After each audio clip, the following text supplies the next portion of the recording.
Irang namaram oiraga low panba ngamdaba moirang esigi lofom singda pigadaba anisuba feski compensation atuba matamda pitoklagani AC asigi low lokpa loikraba lofom singda thanaba agriculture amadi horticulture gi maru marang sing lomi singda lemna yenthokpa hore haina moirang esigi MLA thongam santina phongdokre ngasi district agriculture and horticulture office Bisnupur ga moirang esigi MLA ga khutsamnaraga moirang film laikai da leiba MLA office ta pangthokiba ningtham maru marang lemna yenthokpagi thoramda wafam asi mahakna phongdokhibani thoram aduda MLA thongam santina hai chinjakta mipal tangdaba lamdam ama oinaba lengak asina kanna honari ngasi piriba maru marang sing asi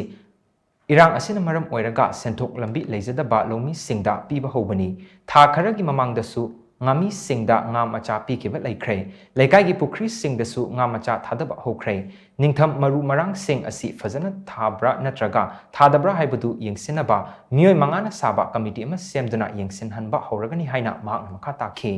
ngasi lomi chanirom yauna society amadi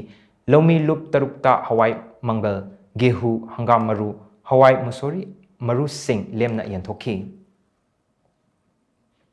ngasigisida agriculture gi oiba pothok ngakta ni aduga horticulture gi da akoi ngasi noni da mo horticulture gi oida pizara ngani aduna agriculture gi pothok sida heda da ka le gadi akoi ani so phe su pizara ngani aduna akoi da thamjani bedi handa ngasi akoi da piga doiba pose ai gi di haji committee ba sem jagani mi manga da sawa committee ba semaga akoi ngasi lobi gi ba yumi sigdo adu duna thari ba poto akoi karai mo phajana tawri do akoi yengan ba thajar kani kani go ba madudai phajana puthok bi do ai sarkar recommend tawraga mahakpu lobu dubo order traga lobi luptubo ai saka ri lobu ya bate tongal pina nabagi ai proposal aba tawjagadi ai committee sida yengan ba laksagadi aduna mayam na madu fajana thawayawna hoda biraga akoi ngasi gi war matam sida sathok leiba akoi sathok marang khaiba khudai mo hena bo hona bada sana isabu sethok labi puthok labo hona bada akoi saka sida pagai bise akoi basi amna chawba bakli eda lobi draga su akoi awa ba su ubiraga saka na khoi da pi ba bate sida aikoi kunai ji sakhot lo hot da ba ya